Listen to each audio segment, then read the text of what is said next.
On the eve of Star Wars release, 20th Century Fox, George Lucas, and the cast and crew braced themselves for the worst. One way or another, May 25th, 1977, would be a day they'd never forget.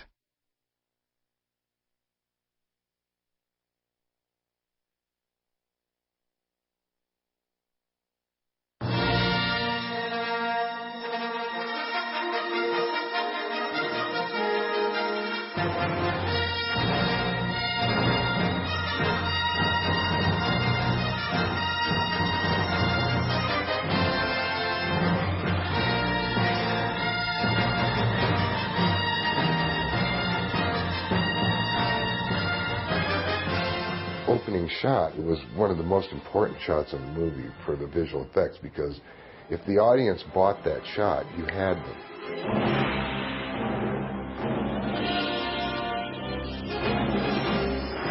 The combined chest of everybody just kind of went, air was sucked out of the place. And then when the white stratosphere came overhead, I teared up. It was so powerful.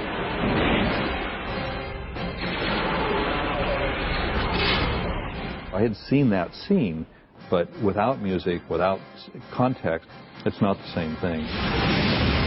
We're doomed.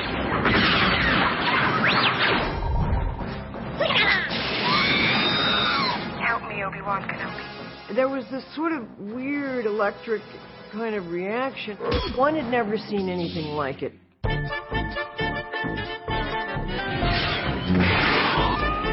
gonna make the jump to light speed. I had never experienced special effects that were so real. I was dazzled. I'm Luke Skywalker. I'm here to rescue you. This is not rescue. I loved it because I loved the story and I loved the characters. Will somebody get this big walking carpet out of my way? Good luck. I thought that it was revolutionary. This is a work of genius. The Force will be with you, always.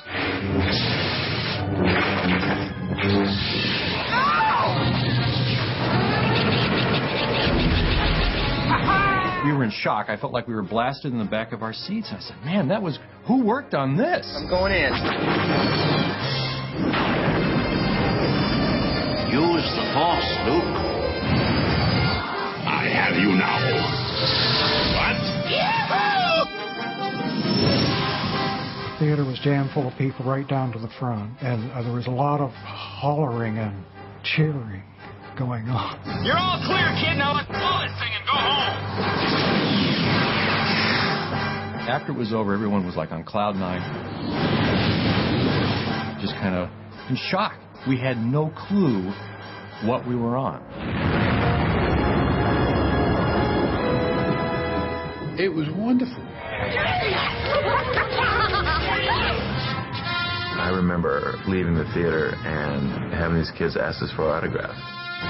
They said, no, you don't want our autograph. We're like model builders. No, we want you to sign this.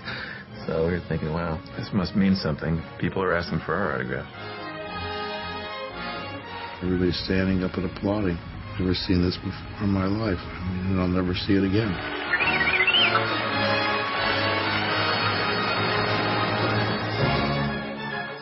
We released, I think, in 37 theaters initially and broke 36 house records. I was completely shocked. You got an amazing response. I used to drive by and look at the lines and think, what? I mean, it was the first sort of blockbuster. George Lucas' Star Wars lifted us out of our sort of depression of the 70s and into an awareness and a focus on space and its possible future. This movie stood by itself. Timing is everything in art. You bring out Star Wars too early and it's Buck Rogers. You bring it out too late and it doesn't fit our imagination. You bring it out just as the war in Vietnam is ending, when America feels uncertain of itself, when the old stories have died. And you bring it out at that time and suddenly it's a new game. Also, it's a lot of fun. It's a lot of fun to watch Star Wars. People started seeing the world in the terms that Star Wars had laid down. People would say, "May the Force be with you." It was a kind of code almost. It proved that you were one of the people who had seen the film, and you were connecting with other people who had seen the film. Star Wars became like a kind of handshake.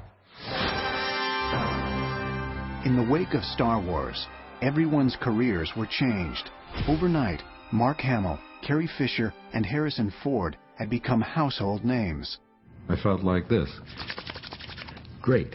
Terrific. Now I can go to work. Now I have an opportunity to take advantage of the success of this film and go to work. And as much as life changed for us, it changed for George as well. About a month after it was released, I said, okay, it's a hit. I can now go ahead. I can make my other movies. I'm going to do this. Ironically, the independent filmmaker who wanted nothing to do with corporate Hollywood was now credited with reinvigorating it.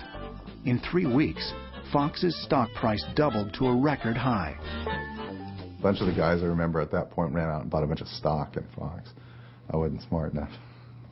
The greatest profit that 20th Century Fox had ever made in a single year was $37 million. And in whatever that year, 77, 78, whatever that year was, they made a profit of $79 million. That was Star Wars. The cultural impact of Lucas's outer space story was greater than anything even he could have imagined, not just in the United States, but around the globe.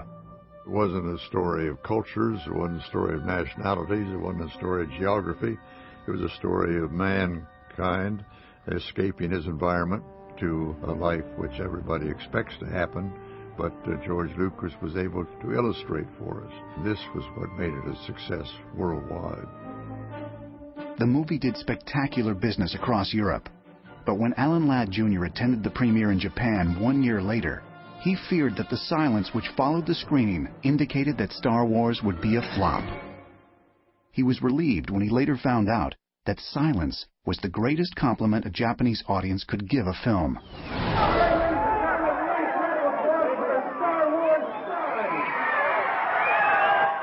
We had the footprint ceremony in the Chinese theater. Hurry up. Everybody over, please. Thousands of people showed up. So we were sure by then that there was much more to it than just the science fiction audience. R2-D2 goes in. He made about a 7-inch impression.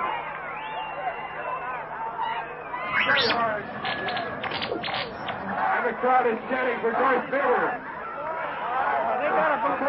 Not surprisingly, Star Wars' greatest fans were children. They thrilled to the fantasy adventures of Luke Skywalker, Han Solo, and Princess Leia. And they were eager to bring the experience of the movie home with them. But little Star Wars merchandise was available for the first few months after its premiere. To help promote the movie, Lucasfilm's Charles Lippincott had tried to attract potential licensees before the film opened. But prior to Star Wars, there had been few successful motion picture licensing campaigns, and Lippincott's attempts were flatly rejected. Just one company, Kenner Toys, signed on shortly before Star Wars opened. Kenner didn't believe the film would be a hit, but they were interested in creating a modest line of colorful space toys. When Star Wars became a smash, they were caught completely off guard. Unable to produce toys in time for Christmas orders, Kenner resorted to selling boxed vouchers for Star Wars action figures. There wasn't anything available when the film came out. There wasn't even anything available for the following Christmas of '77. That was the infamous empty box campaign, where the idea proposed by Kenner was that there'd be these wonderful boxes with all the Star Wars illustrations on them, and the kid would get this for Christmas, and he'd open it up, and there'd be a little certificate in there saying, you can get this toy in March. The Star Wars Early Bird Certificate Package, new from Kenner.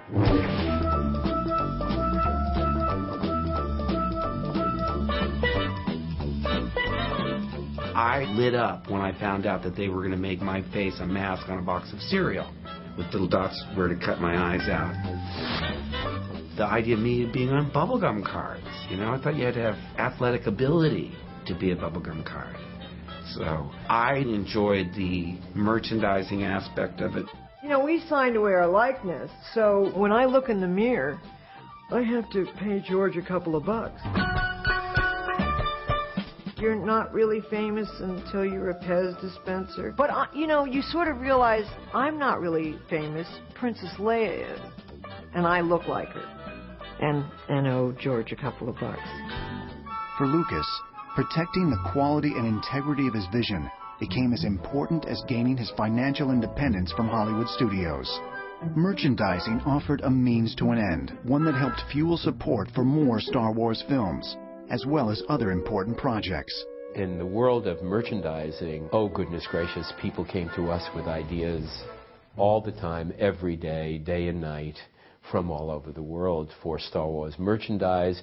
We were the ones in those days to say, no, sorry, that doesn't fit into our plan. At the 1978 Academy Awards, Star Wars earned an impressive 10 Oscar nominations and took home 7, including statues for Best Visual Effects, Sound, Editing, and Production Design. It was terrific. I don't know. It was great. It was like a dream come true. It's the American dream. I wound up winning the Academy Award for Star Wars before I'd even started thinking about winning an Academy Award. My goal was to get another job. While it didn't win for Best Picture, its nomination was quite an achievement for George Lucas and his kids' movie.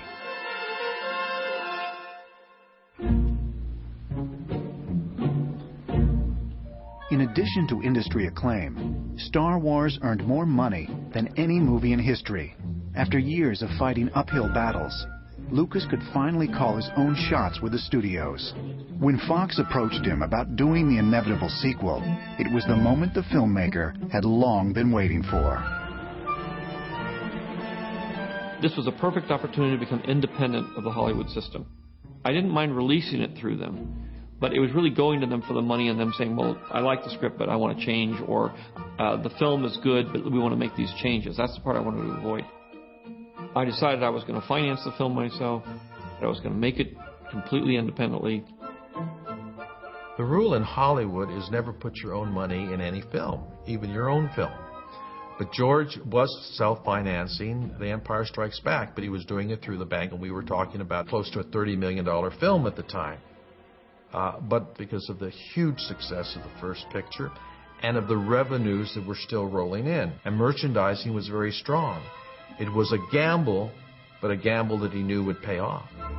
With his earnings from Star Wars, Lucas was able to secure a bank loan for The Empire Strikes Back. Empire's original budget was $25 million, more than twice that of the first film.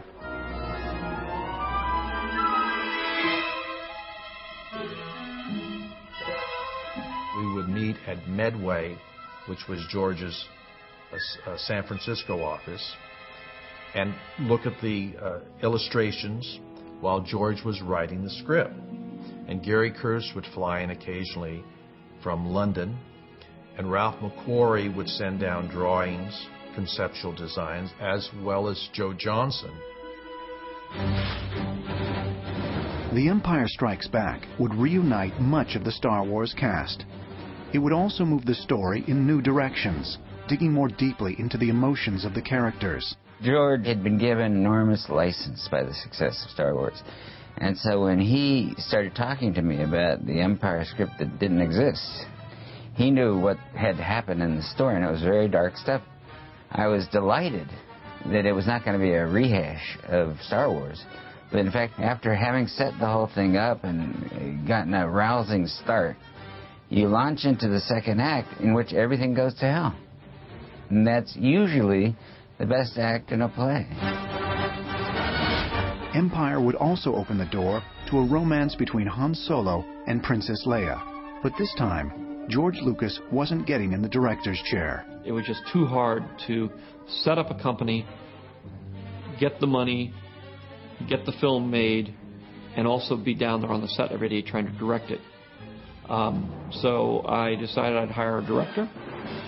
I was asked by George to come to lunch at Universal, and he said, how would you like to do the second Star Wars? We had no title for it at that point. And I said, gee, George, I don't think so. It's a phenomenal hit as a picture. A second one can only be a second one. It can't be as good because the first one is the breakthrough. And I told my agent about the meeting, and he said, "Are you crazy? Do it."